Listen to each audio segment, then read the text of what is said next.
The Tevis horse ride started in 1955, and then in 74, Gordy Ainsleigh decided to run with the horses. On the occasion of my horse going lame, I got invited to try to run it.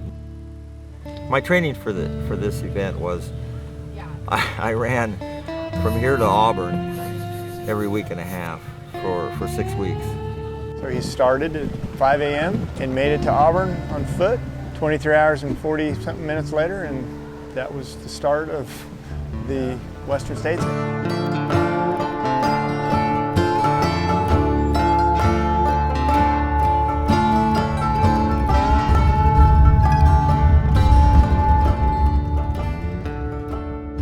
Nestled in the American West, the Sierra Nevada mountains are home to the world's oldest 100-mile trail race, the Western States 100. The Western States 100 starts at the base of Squaw Valley. Gradually, runners start to ascend as they travel west up to 6,200 feet. Then to Immigrant Pass at 8,750 feet. Then climbing another 15,540 feet before descending a total of 22,970 feet, ending 100 miles later in the town of Auburn, known for its California Gold Rush history. The history of this race is pretty special, being the oldest 100-mile trail race in the world and in the United States.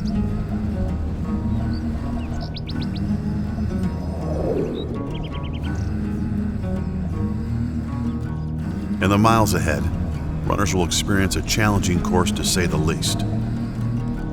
Running through beautiful scenery and rugged trails gives the participants the inspiration to face the severe challenges ahead. Before the Western States race day, the town of Squaw Valley sees an influx of people, runners, families, friends, crew and staff, together serving as a well-organized team, getting the necessary things done before the big race day.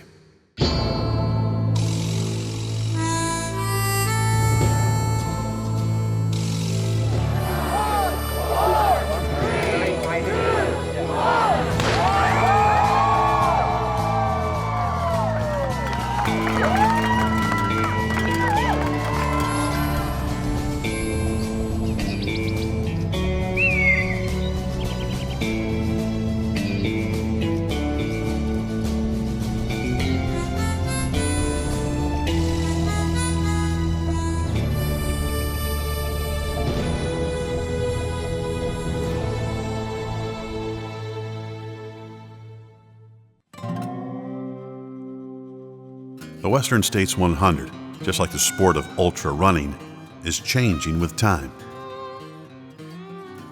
In 2018, many veterans of the Western States came to participate after years of absence. To them, a lot has changed. This race has grown in prestige and popularity, so it's very difficult now for people to get in the race. We're seeing a lot more participants. We're seeing a lot faster times. I'm getting a lot older. I think it's really a good thing for the sport. We're probably seeing 10 times the amount of runners finishing races that we used to see.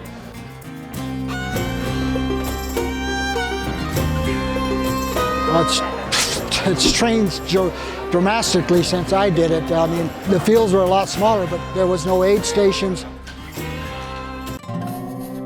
With many more aid stations placed at frequent intervals, the runners have more opportunities to fuel up and cool down, passing through several stations such as Robinson Flat, Dusty Corners, then dropping 2,000 feet to the canyons at Michigan Bluff and No Hands Bridge.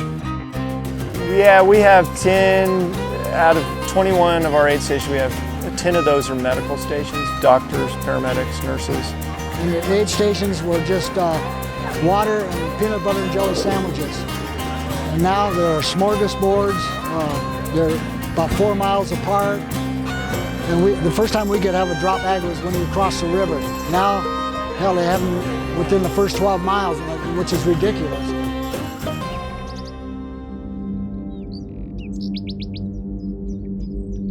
Though many things have changed in the race, the biggest arch nemesis is still the searing high temperatures. Some years getting as high as 110 degrees. The heat is just something that's just going to be there. It's always hot, but this year I think it's going to be even warmer than normal, so that's definitely a challenge.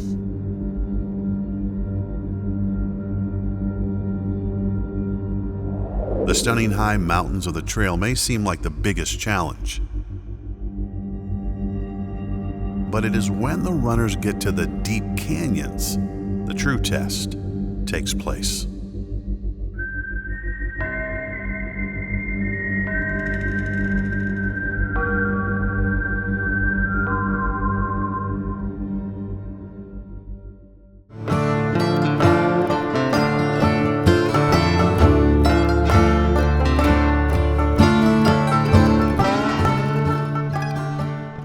But the increase in the number of participants doesn't mean the process of selection has gotten easier.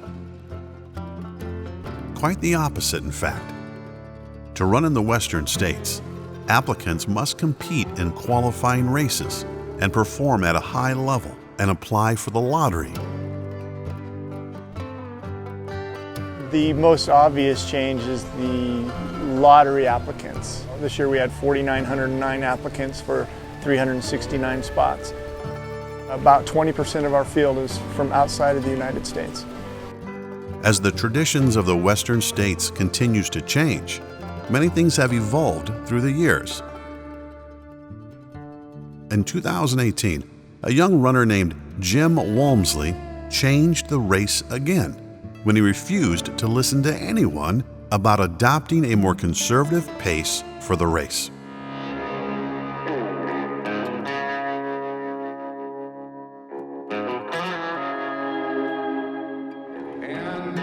North American Ultra Runner of the Year for the past 2 years.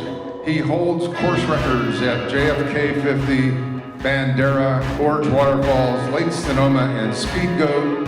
From Flagstaff, Arizona, Jim Walmsley. This year will be my 3rd year at Western States, and this year kind of my group of friends called the Coconino Cowboys. We all train in Flagstaff, Arizona.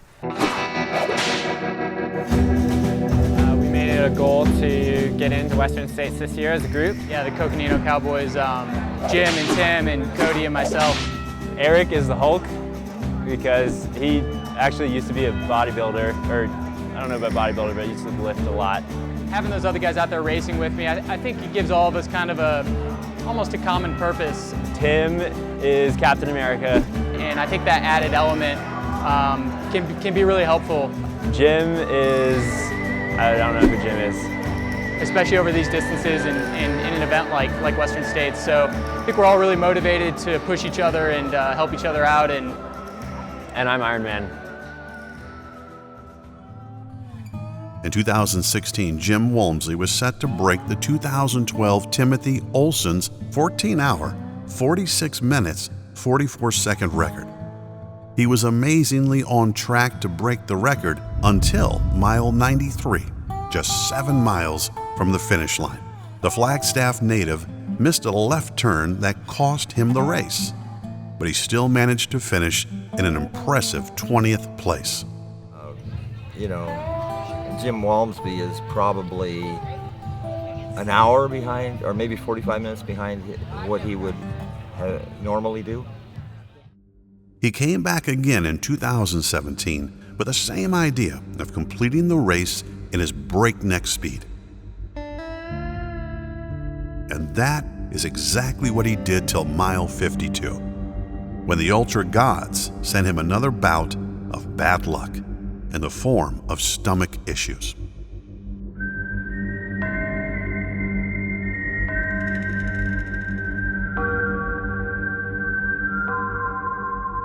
While everyone was curious about Jim's strategy in 2018, Jim had complete clarity. We're here at Dusty Corners. He came through 10 minutes ahead of schedule. He surprised us a little bit, but he looks cool, calm, and collected. He stuck to his Coconino Cowboy guns and blazed through the race, finally beating the trail, the record, and winning the race. 2018 Western States 100-mile endurance run with champion Jim Walmsley.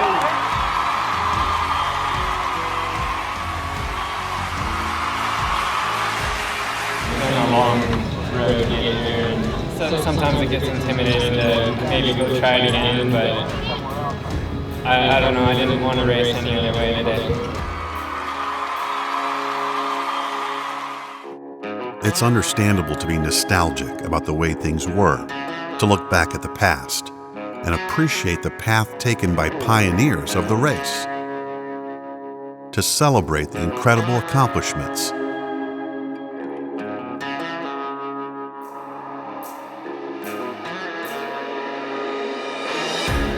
But it is also important to look forward.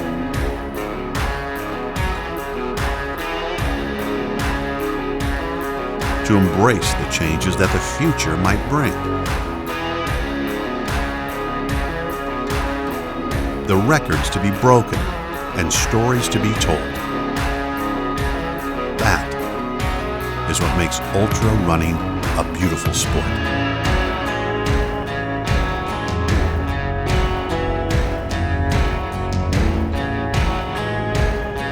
And if you spend too much time looking behind you,